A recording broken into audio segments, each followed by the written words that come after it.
নমস্কার, শুভ শারদিয়া। আশা করি সকলে খুব ভালো আছেন। আজকে মহাসপ্তমী, আর আজকে আমরা রয়েছি আরামবাগে খামারবেড় ভট্টাচার্য পরিবারের প্রায় 500 বছরের পুরনো দুর্গাপুজো। আমরা সেখানেই রয়েছি। এটা অ্যাকচুয়ালি আমার শ্বশুর বাড়ি আর দোলার বাবার বাড়ি, তাই প্রত্যেক বছর আমরা পুজোর এই কটা দিন এখানেই কাটাই। আর আজকে এই ভিডিওর মাধ্যমে আপনাদেরকে এই পুজোর নানান ইতিহাস, নানান কথা আপনাদের সঙ্গে শেয়ার করব। এই হচ্ছে মায়ের মূর্তি। মা কিন্তু এখানে দশভুজা নন, মা এখানে চতুর্ভুজা, কারণ দেবীকে এখানে চামুণ্ডা রূপে পুজো করা হয়, তাই তন্ত্রমতে পুজো হয়। আর দেবীর ঠিক পাশেই রয়েছেন কুলদেবী মা বিশালক্ষীর সিংহাসন। এই হচ্ছে বিশালক্ষী মাতার মন্দির।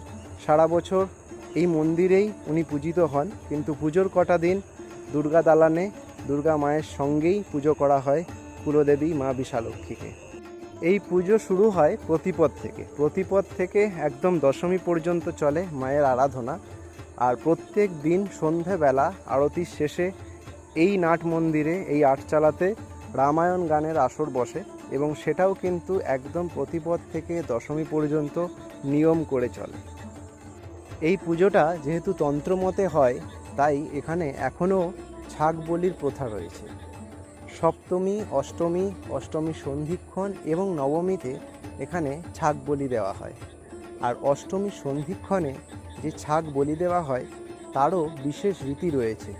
সেই ছাগের বর্ণ হতে হবে মিশ কালো, তার গায়ে একটাও সাদা লোম থাকা চলবে না। ছাগ বলির পাশাপাশি এখানে মাকে আমিষ ভোগ রূপে মাছও নিবেদন করা হয়। পরিবারের অধিকাংশ সদস্যই এখন কর্মসূত্রে বাইরে থাকেন, কিন্তু পুজোর এই কটা দিন সকলেই একত্রিত হন এখানে এবং মায়ের পুজোয় নিযুক্ত হন। এই ছিল এই পুজোর সংক্ষিপ্ত ইতিহাসের কাহিনী, যেটা আপনাদের সামনে উপস্থাপন করলাম। আশা করি আপনাদের ভালো লাগলো। যদি ভালো লেগে থাকে চ্যানেলটিকে সাবস্ক্রাইব করে পাশে থাকবেন। কাল মহা অষ্টমী এবং সন্ধিক্ষণ, তারও ভিডিও থাকবে, সঙ্গে থাকুন।